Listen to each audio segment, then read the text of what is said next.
Everybody, welcome today to a brand new series of Total War Warhammer. Today we're going to be playing as the Greenskins. You have to excuse if I speed through this a little bit because, like the absolute idiot that I am, I forgot to press start for my recording. So this is the second time I'm doing this whole intro, which is not really that exciting. So I'm going to speed through it a little bit. Not too much though, because I don't care if I have to do a video again. Especially explaining the faction mechanics is kind of important. So, can only capture territory belonging to Dwarves or Greenskins because Dwarves are our rivals, makes sense. You do have the fightiness rating, which you'll see in a bar. I'll have to show you that once we get into the game. It will be next to the armies. Once it gets above 80, you get a Waaagh, which is this. So it will spawn an allied army, which you can give it objectives. You can't actually control it, but they're really strong army to get, so that's super good to have. Once you get below 40 fightiness, you start taking attrition, and below 20 severe attrition. So that's probably one of the strongest faction abilities. You get a whole free army, like of 20 units. It is so strong. Even later on, it's not as useful because the armies, as far as I know, will stay pretty like low tier. They might replicate what your current army is, or the army that summons the Waaagh, but I'm not too sure about that. I haven't quite gotten to the late game in this, but regardless, it's a really strong skill in the early game. The Greenskins and the Dwarfs, because they are surrounded by a lot of mountains, they can use underways, which means they can basically skip under a lot of terrain. It's really good, but you can be intercepted by enemy armies, so that's where you get the subterranean battles from. The top units, we have giants, which giants, pretty self-explanatory. The Doom Diver catapults, they're really good. They guided projectiles, so they can't miss, and especially as artillery, that's really good. They do a decent amount of damage, so it's good. And the best units in the game for no other reason because they're spiders, and there are spider riders on top of the spiders, and saying spider riders over and over is a lot of fun. It's even better than saying corruption reduction. The spider riders will be the next best thing. It is also probably my favorite thing I will ever say in this campaign. So I've become a big fan of the Greenskins over the past few days, so that's that. Yes, I'll explain more about those spiders later on. Here's the playstyle here. Pretty simple. I mean, they're orcs. They're sort of horde-ish, you know, but not quite Warriors of Chaos horde level, but kind of similar. If you want to read the description there, you can read it. I'm gonna continue. Okay, so we're gonna play as Grimgor because he starts with black orcs and the orc boars. The cavalry is so good at the start. Even just these really strong infantry units is really good as well. The catapults is pretty good, and let me mute Skype. I completely forgot to do that. Oops. So, sorry about that. Hopefully you didn't hear it and the game would have paused, so yep, sorry. Not bad. Very professional. So, I was saying, Doom Diver is pretty good. Having artillery at the start of the game is really strong. As I mentioned in the introduction that I was doing when I forgot to press record, having range units and like artillery is so useful because you can wipe out entire squads before they even get to you, so that's really strong. We could play as Waaagh here, who's pretty cool, but I think the starting units aren't as good. So you do get the Forest Goblin Spider Riders, so again, Spider Riders, pretty damn cool because they're Spider Riders. But I've not been too big a fan of the Missile Cavalry. I think it's sort of half-assing both the cavalry and the archer sort of bit of it, so I kind of not a fan of it. It would have been cool to get Skull Muncher, but again, as Waaagh is someone we can get later on in the game as a legendary lord, so that's nothing we have to worry about there. So we are going to play Grimgor. We're not going to do the introduction because again, it's just a tutorial thing. Really not that important. I don't need to do it. It's just a battle that serves no purpose. Now these settings here I haven't actually noticed before, but they're just boring settings. Regardless, okay. So there's a description there if you want to read it, and there will be a cutscene, which I will shut up for. So enjoy.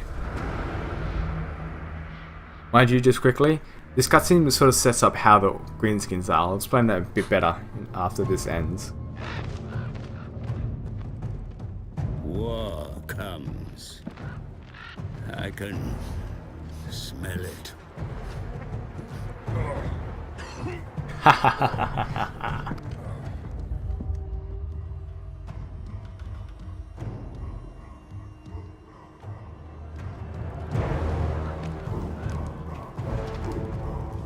The old world teeters on a blade's edge, but a steadying hand may yet save it.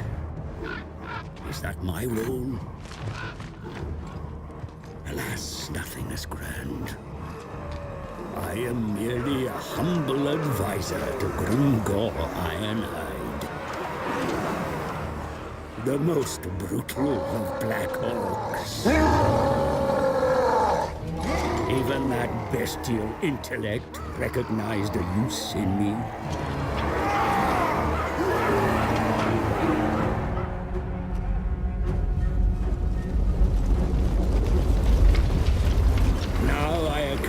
His horde as we travel south, laying waste to the stunted and rival orc tribes alike.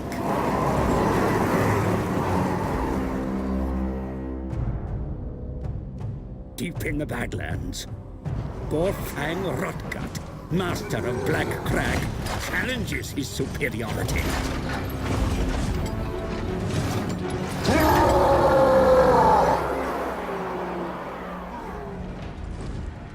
Grimgor stands to take the whole of the old world as his prize.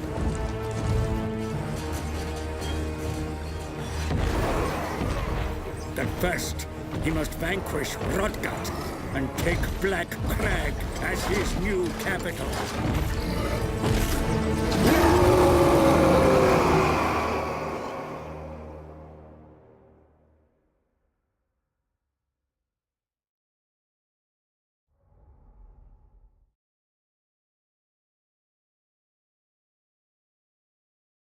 Okay, so I don't know if I'm unmuted here because I like half pressed my unmute button. I don't know if I'm actually unmuted here. I could just be talking to myself. I gotta check that. Okay, I think we're good. Alright. Oh, I like half pressed F6, which is my my button for muting and unmuting my mic, and I don't know if I actually unmuted myself. So that was kind of a worrying moment there. So we do have a mission there. Alright, so let me get into the details, I guess, of this campaign. I've never been a big fan of the Greenskins. Never kind of paid too much attention to them. But in in a night in which one of my friends came over, we ended up playing the Greenskins until 5:30 in the morning, and I just had a ridiculous amount of fun with them. I don't know whether it was because we were sleep deprived or something like that, but I had so much fun with them. Just like the ridiculousness and like the point that, you know, they're a bit stupid and like smelly and stuff like that. I mean, it's kind of just whatever, but I don't know, it makes me laugh. And as you know probably heard from my pretty, or most likely cringy laugh during the that little cutscene there, that joke with the you know, the old wise man trying to be very serious, and then, you know, something's wrong, I can smell it, and then looks over at the steaming pile of shit. It's about the 4th time I've seen that, and I laugh at that joke every single time, so it just makes me happy. So that is that. Also, I mean, the Greenskins, you know, I get the point that they're supposed to be represented as kind of stupid and whatnot. They're actually a lot of fun, and they're really strong as well. Don't get me wrong, they're super strong. Ah, how about that? Okay, so one thing I've just noticed. So to set up, like, or to encamp yourself, you raid. Simple as that. So you do see here that we're not getting any income from it because we are raiding our own spot, even though it pops up as an event. And I figured it was just sort of some kind of I don't know, something bad with the tooltips and whatnot. It was, the game was understanding that we're raiding even though we weren't. But looking at the public order here, if I can hover over it, we're actually losing -3 public order to the raiding. So I never noticed that before. That's a pretty interesting interaction that I never noticed. So I'm gonna go attack this army here because it's our objective and it's pretty easy. For the first battle, we're always going to fight the first battle. I forgot to equip a banner. That would make these guys a bit stronger, but that's fine. I mean, we're going to win this first battle anyway. It's really easy. I mean, it's like the third or fourth time I've done this battle. It's pretty easy. I'm not at all worried about it. So yeah, so that's that. That's sort of the why I've picked the Greenskins, I guess. Now, a few objectives for this campaign, aside from the obvious short and long-term campaign objectives. A big goal that I have here is to have a whole army of Ragnarok spiders. Yep, simple as that. It's very important that I do that because, again, spiders are the best units in the game, just by default. We'll set them up there probably, that way they can probably reach. Yeah, so they're the best units in the game by default, so it's important that we get them. They're able to fire straight away, which is good. So you can see here, we'll zoom over to them. You'll be able to see the Doom Divers. They're there. They're flying over now. So yeah, so they're just orcs and they've got like glider wings. So they'll never miss, which is awesome. And I mean, it's still catapults. They still do wondrous amounts of damage. So they're really awesome to see. Let's fire up on the archers because they're annoying. We do need our cavalry over this side, just to deal with the missile chariots. Oh, okay, they're doing a bit of damage. They've done about, what's that, 10% of their health, which is pretty good. I think it's pretty good. So as soon as that cav gets over there, they'll be used to hold up the missile chariots. I did this battle just before, and I've already forgotten about the setup. Their range is a bit better than ours, but that's okay. We're just gonna charge in there. Just charge in there. You have no starting abilities. That is absolutely okay. Doom Divers are firing upon those archers. Well, they did miss, so there's that for you. And we'll get this cavalry to charge at the missile cav here. Hopefully the spearmen don't hit us. There we go. Yeah. Last time they didn't run, so that's kind of annoying. One thing I'm going to try to use a bit more in this game is the tactical campaign. Because it's actually pretty cool. I thought it would sort of get rid of some of the aesthetic of the game and kind of ruin how it looks. But not only is it really useful, especially for say like forest battles where it's really hard to see units, it still looks really nice. That's the thing, I mean, you can still see the units here and it's so simplified and nice. You don't get the giant flags in the way. It's really nice, I like it. So that's something I'm going to try and use a bit more during this campaign. Obviously during this one it's not that useful because it's a pretty easy fight. So that's that. You kill them. And we will try and kill Nash here just so he doesn't come back. Or at least by the time we go and kill him. But yeah, all their units are pretty broken. Doom Divers coming in. Still hitting those units, sort of. Yeah, and they're all gonna retreat, so we can just like speed this up basically. Get the cav to chase down the missile chariots, and that'll be that. Once Nash dies, there he goes. Yeah, so pretty easy victory. We could go and chase down all these armies here, which isn't a bad idea. And if we're gonna be playing on fast forward, we might as well, just so they don't come back for a while. So yeah, not the best first battle. I kind of did it pretty lazily, just sort of charged everything in there. But having one thing I will mention is these Orc cavalry for the orcs.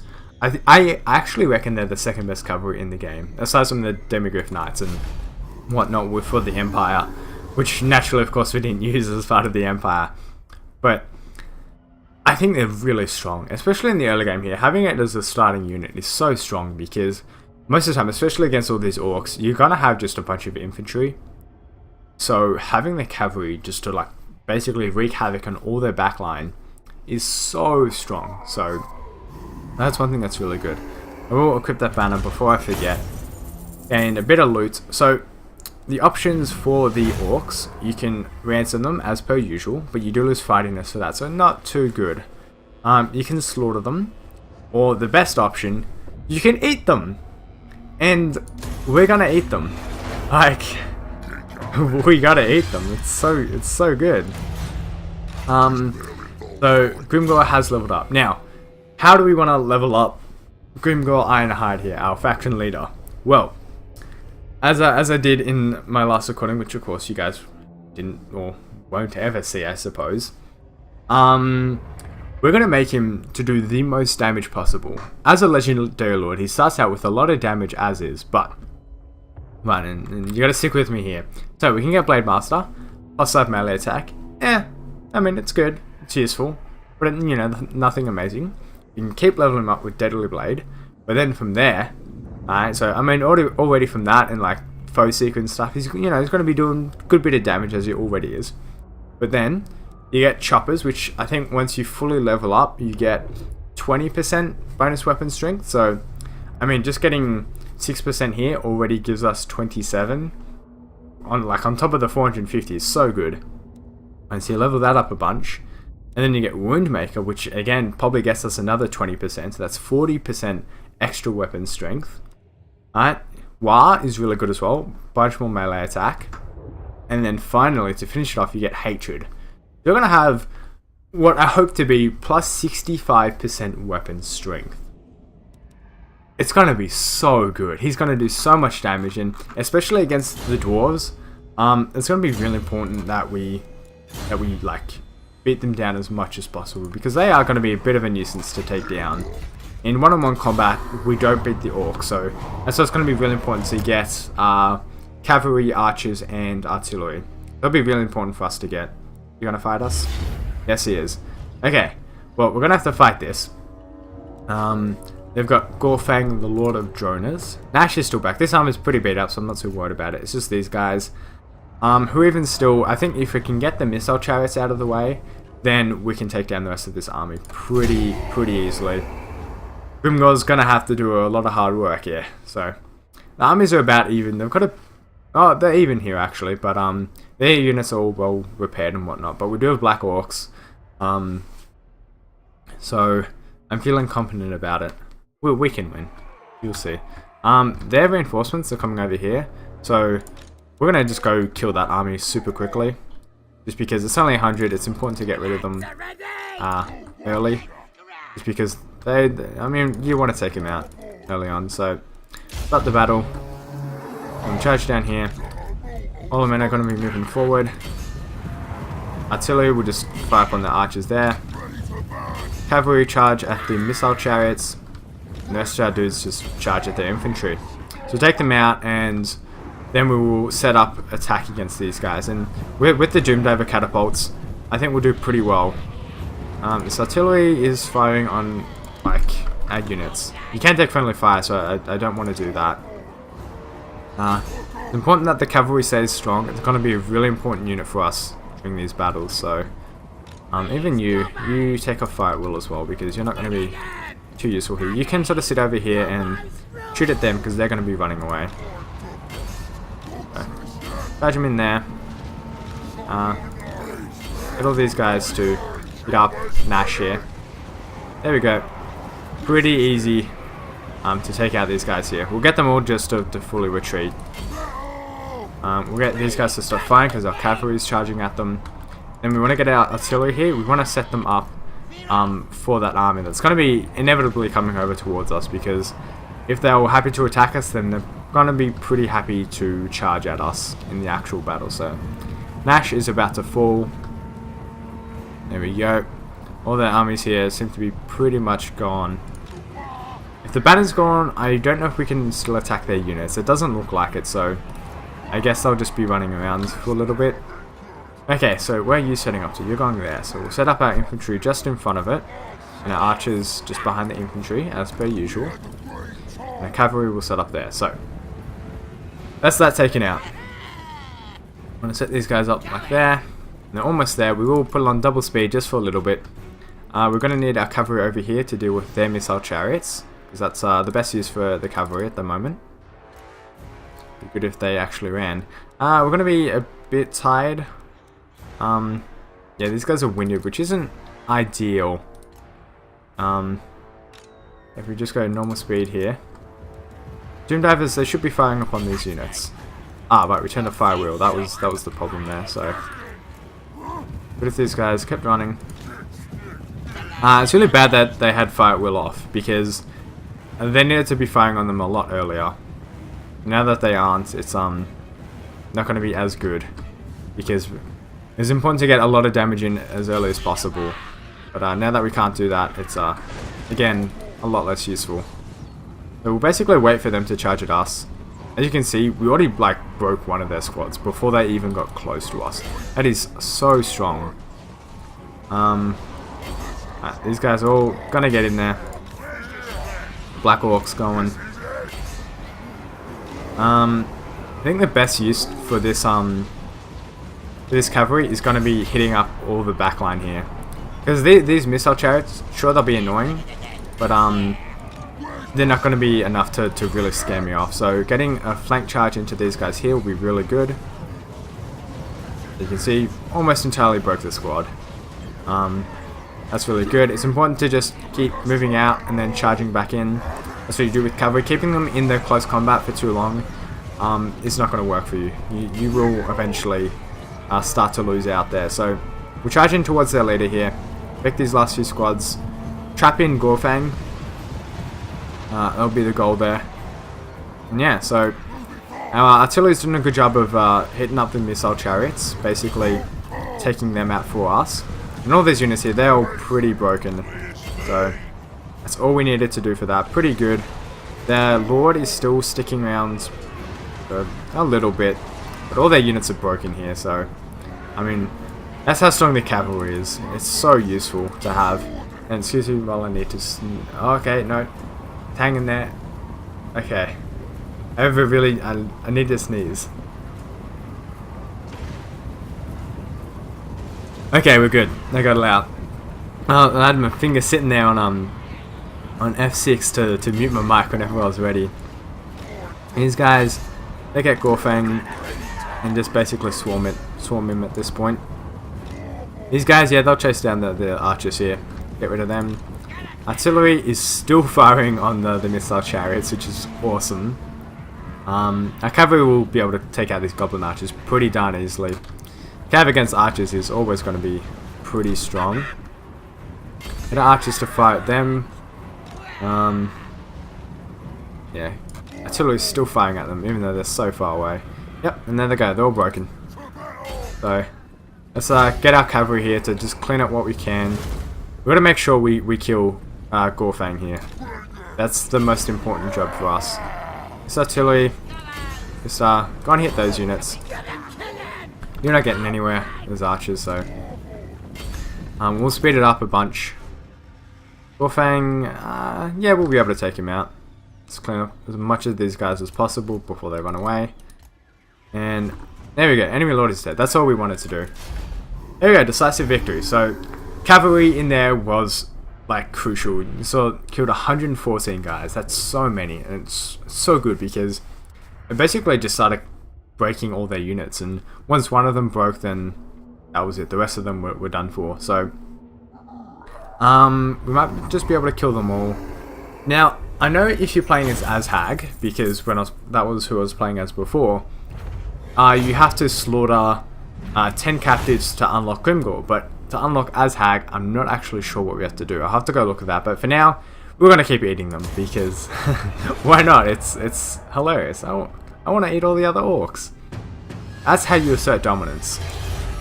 So we did get ward save, as another little thing. I want to start off with choppers here. So next strength will be 16, so it's probably going to be even more than 20%, so remember, he started at 450 weapon strength. That's something we have to keep in mind. Now, to get Waaagh, after constructing the Shaman's Hut building. Okay, that's good to know. It's also important that we know how long until growth happens. Just 3 more turns. Now this army here, we're going to set it up outside Iron Rock, and then we'll probably attack it next turn, because it's only a small garrison that we can easily take out. After that, we can't quite attack it, which is unfortunate. Actually, if we do that, there is a chance that we'll be able to get a Waaagh. So what I'm going to do is I'm going to recruit our army, because to get a Waaagh, not only do you have to get your fightingness rating above 80, but you need to make sure your army has a size of 17 or more. So I want to train up a bunch of units before I attack them in case we get a Waaagh. The video has been going on for 25 minutes. A bit longer than I would have liked, but it's okay. It's the first episode. So it's a new series. First episode, so show it some extra love. Leave a comment, subscribe, share, like it as well. That's important. And so yeah, it's going to be fun. I'll talk more about our objectives for the campaign next episode. So for now, that is all. And join me next time. We're going to take Iron Rock. We're going to beat the crap out of... Are these the top knots? No, they're the red fangs. So we're going to beat the crap out of them. So that'll be fun. Join me for that. It'll be awesome. So for now, that is all. And I'll see you guys next time.